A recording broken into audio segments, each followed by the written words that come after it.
Banjir juga terjadi di Samarinda, di mana banjir di kota Samarinda, Kalimantan Timur ini terus meluas. Pemirsa, banjir merendam ratusan rumah dan membuat sebagian warga memilih untuk mengungsi, pemirsa.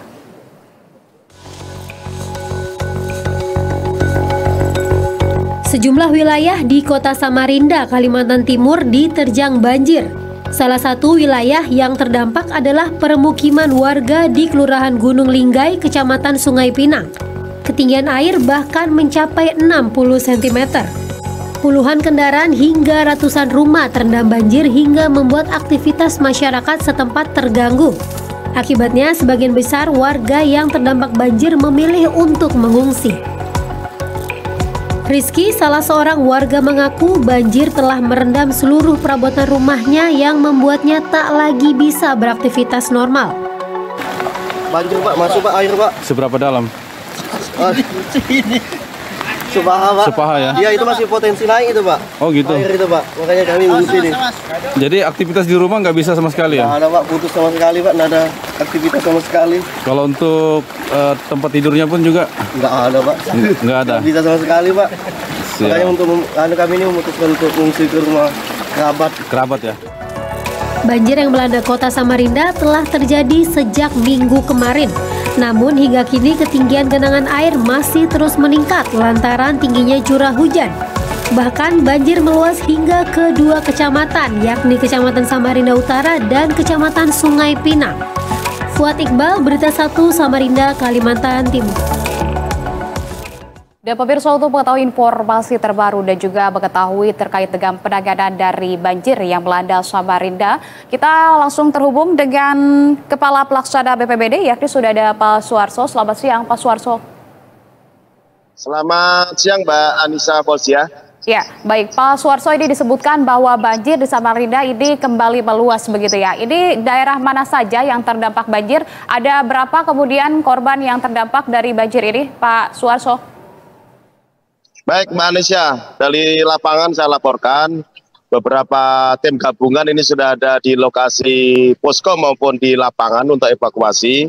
Dan untuk di kota Samarinda yang terdampak, update sampai pagi ini ada 7 kecamatan dan 9 kelurahan di kota Samarinda dengan jumlah RT itu sekitar 108.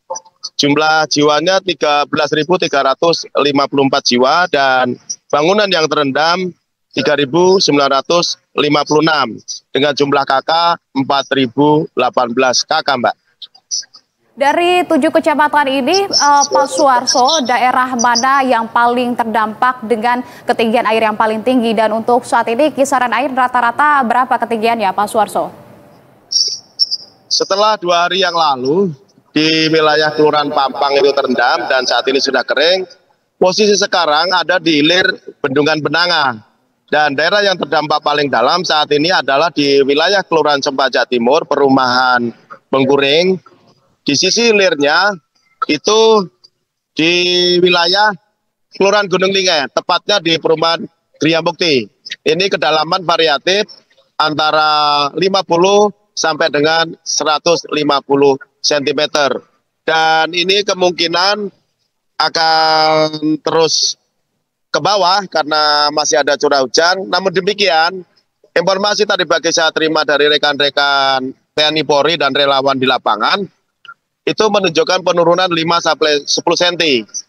Namun demikian, di sisi hilirnya di Gria Mukti ada penambahan jumlah korban terdampak.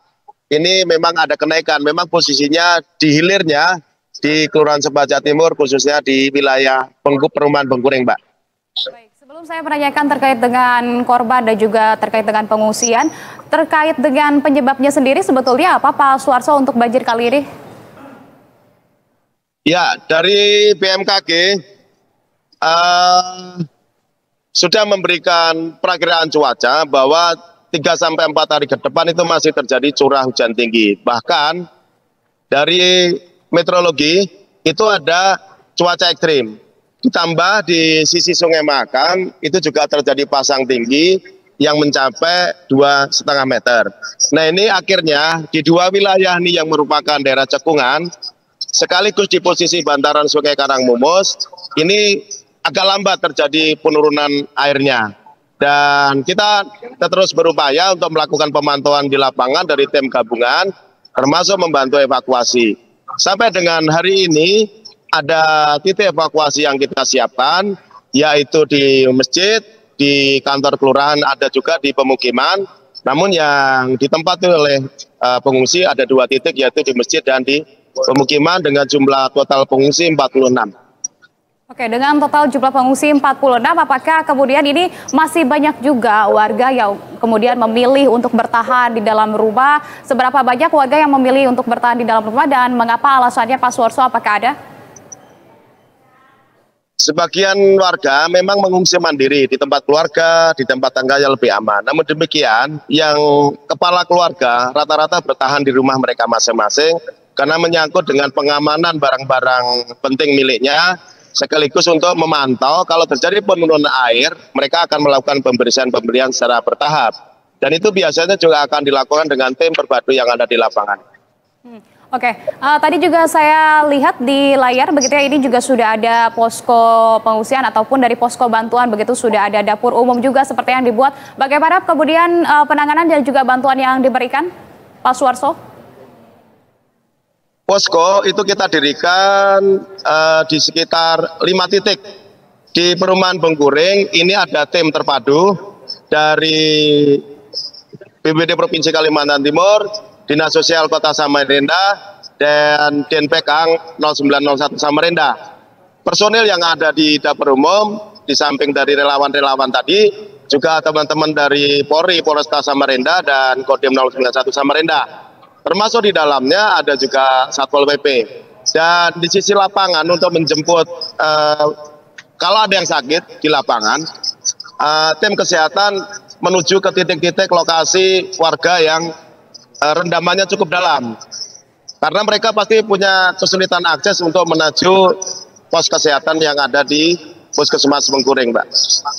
Oke, baik. Artinya ini memang kalau untuk dapur umum tadi, ini juga yang pertama bantuannya mungkin adalah terkait dengan bantuan pokok. Ini memang sudah dipastikan, begitu dapat dipastikan ini terbagi secara menyeluruh atau seperti apa. Dan untuk kemudian bantuan pokok tersebut termasuk dari makanan-makanan ini juga akan disalurkan setiap hari atau seperti apa dalam 1 harinya, Pak Suarso?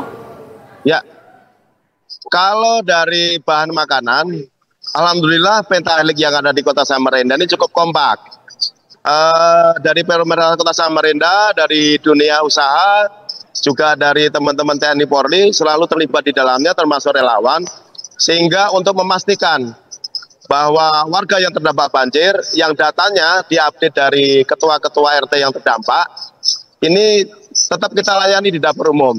Minimal dalam 1 hari, layani makan dalam bentuk nasi bungkus dan minuman, serta balita-balita yang ada, termasuk lansia juga kita siapkan kesehatan, susu, dan pampers.